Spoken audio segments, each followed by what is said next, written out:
Hey folks, welcome back to the channel. In today's video, I'm going to show you how to install a Roku channel app on Amazon FireStick. So in order to do that, the Roku channel can be installed on Amazon Fire TV streaming devices, Fire TV Edition smart TVs and Fire TV Edition soundbars in the United States. To add the channel to your compatible Fire TV device, you need to open the top menu using the Fire TV remote.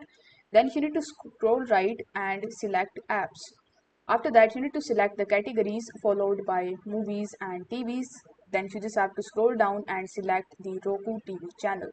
You can also add the Roku channel by searching for it from the top menu.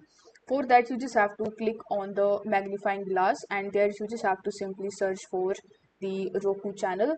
You can even use Alexa in order to find the Roku channel in your Amazon Fire TV stick. Once the Roku channel is installed, it will appear on the home screen, so you will be able to get access to it and stream your favorite movies and TV shows. I hope this video was helpful, and if it was, then don't forget to like the video and subscribe to the channel. Thank you so much for watching.